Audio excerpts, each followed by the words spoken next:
Welcome to the 9th round of the FDC. This was a 50% race at Austria. We had a pretty wet qualifying session, which initially was the intermediates, but it seemed to be getting worse as the session went on. And I think towards the end there was no point in anyone setting the wet tyre and trying to go faster, because that wasn't going to happen. Initially I was busy I think trying to re-invite someone to the session, and by the time I went out to do a lap it was raining a bit harder. I should have just put some trust in the intermediate tyre, but I did 2 careful laps first, so by the time I did my proper lap it was probably a bit too wet to do anything competitive, so I qualified at the back of the grid. So Recycle Finn went fastest, with nearly a full second to Wondorian in second. Close in third was Hickster and the Almighty in fourth. To the start, and we had 18 cars this time around, but unfortunately Tulsa had a game crash, so his car was an AI controlled one for the whole race.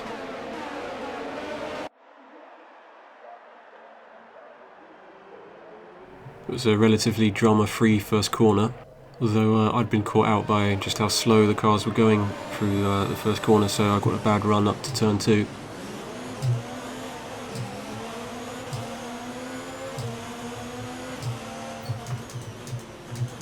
And you can see just how much time I lose to the other cars, just getting away so badly. And again, my shadow play settings just reset themselves, and I think this is following a Windows update, so you're going to hear the clack of my gear changes. And then a bit of drama at turn 2 as Italus snuck up into the inside of the corner, which was a bit cheeky. And then initially I thought I'd beached it onto the curb, but I just left it in neutral. On board with Recycle Finn on the first lap, and he got away fine from pole position. He got slightly out of shape but had a small gap in first position, so he held on to the lead. Back on board with my race, catching up to the pack on lap 1. You can see the AI of Tulsa, and Italus had been forced off the track, and I don't think it was intentional, but I think that might have riled him up a bit. He promptly bumps into Bumpy Flump. Unfortunately there's no replay showing what happened to Limbo here. On lap 2 Italus made a clean overtake on Gordon Ramsay, but then at the corner exit, as his car was sideways, Gordon Ramsay was giving him a friendly push out the way, and that incident moved me up into P14.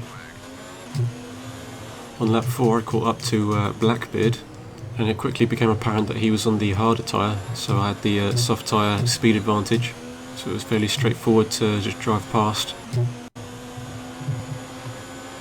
And I think it helped that I had a fast setup for Austria, although it wasn't the most stable. On lap 7, Dishonorary was sideways, so now I was up to P10, just into the points. And I was looking at getting another position after my bad start, as I was catching Darrow out of turn 5. I lost a bit of time to him other parts of the track, but that seemed to be where I was catching him.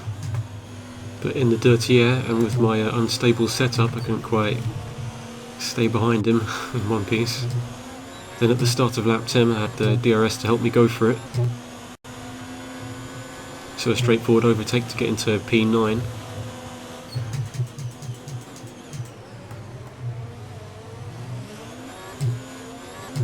And then on lap 12 I was looking at trying to get past Jason, but my car just ran out of grip and I spun behind Jason. And Darrow did well to avoid colliding with me there. And it was frustrating because I counter-steered against the spin, but it still went sideways. And sometimes that just happens in the Codemasters games, where you get a spin that you just can't really do anything about. And they do have a fun grip model in the game where, for example, if you put on intermediate tyres in the dry, you can counter-steer and save the car, which I think is good because it's a skill you can practice at, and it makes the game interactive, and it's not fast, but it's fun saving the car. Whereas if you have no grip at all and counter-steering does nothing, then you lose that interactivity and it's just not fun. So my hard work pushing for overtakes and practicing beforehand and risking being on a fast setup with poor stability didn't pay off. My initial plan was just to be on a stable setup and then maybe do a 2-stop strategy. It would have been slower doing that, but at least I probably wouldn't have spun.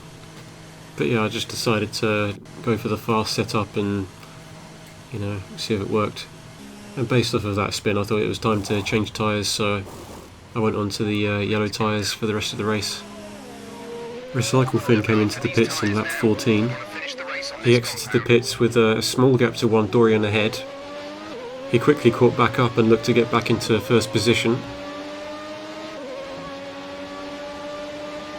He gave Dorian a friendly little tap, which unseated Dorian's car, but then backed off just for a moment and then set up a proper overtake into lap 16.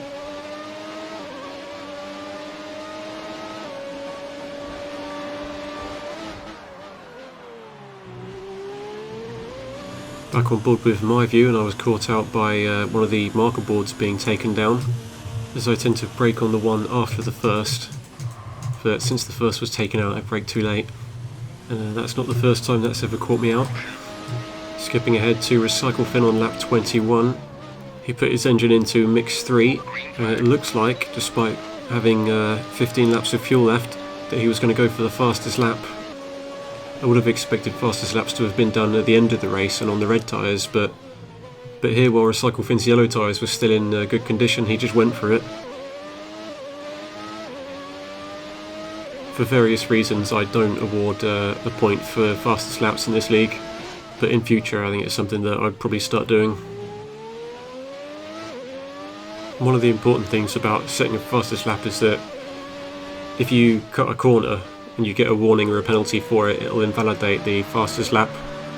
And usually Recycle Finn cuts into the curbs quite a lot, but on this particular lap you'll see him stay off the curbs, with the exception of running wide after the last corner, which you can do.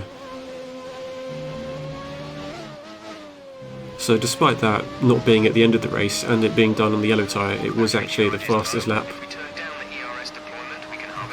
Back on my view for lap 22, and Jason was out of shape. There were a few blue flag incidents here and there, and this is one of the reasons that I didn't want to do 50% races, just because it really brings out the blue flags, and I worry that at some point we'll have a bad incident based on a blue flag. Then back on board with my view, and it's another turn 2 incident. And again on lap 25, turn 2 seems to catch out a lot of drivers. In this case I was back into the points after my spin.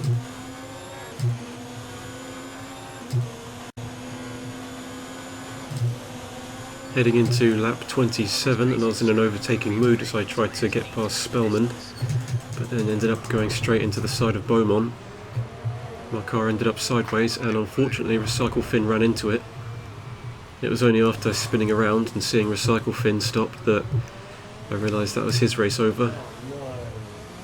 Initially I thought that I'd hit my brake marker, and I thought that Beaumont must have just slowed down and that's why I struck him. And afterwards I was just thinking, I'll salvage what I can, I'll just try and bring the car home, and then when it's over I'll check the replay and see what happened. And I was suspecting that I must have just braked too late. And unfortunately for Recycle Finn, there was no yellow flag until it was too late.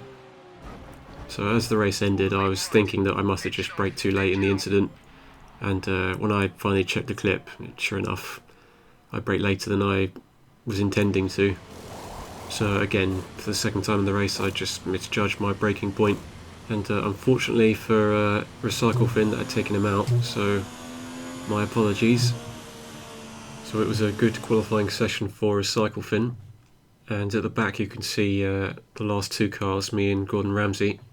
But then when you look on the fastest laps, me and Gordon jump up quite a bit, and after I changed my front wing at the end, I took the opportunity to go onto the softer tyre, so that's probably why I was looking like I had a good fastest lap. After the terminal incident for Recycle Finn, it was the Almighty in the lead, but unfortunately for him his game crashed a few laps before the end, so Dorian took the lead, but as he had an automatic time penalty, it was Meistermeider picking up his first win. So the automatic penalties changed the order a bit. So on top of the automatic penalties, there was a penalty for Darrow 5G for running Italus off track on lap 1, a penalty for Gordon Ramsay for pushing Italus sideways on lap 2. I felt I had to disqualify myself for the incident on lap 27, a penalty for Italus for pushing the inside of turn 2 on lap 1, which sent De Zomri sideways, and ignoring blue flags on lap 33 and 34.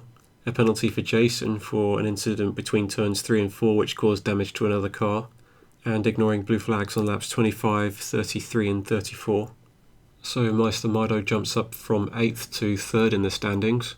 Wondorian takes 2nd. Despite the game crash for the Almighty, there was a slow AI car which took control and brought his car home in 3rd. The Bumpy Flump had a very good result after a game crash in qualifying, so he started 18th on the grid and recovered to 4th. Our new member Spellman is reborn, a good result in P5. As well, another new member having a good result in P6. Blackbeard P7. Beaumont P8. Darrow with his first championship points in P9. De Zomri P10. Hickster retirement in 11th. Jason 12. Italus 13th. And an unfortunate race for Recycle Finn in retirement in 14th. And also retirements for Gordon Ramsay in 15th and Limbo in 16th. So that was our chaotic 50% race at Austria, and our next one is a 25% race, so hopefully it won't be so crazy, and we'll see you then.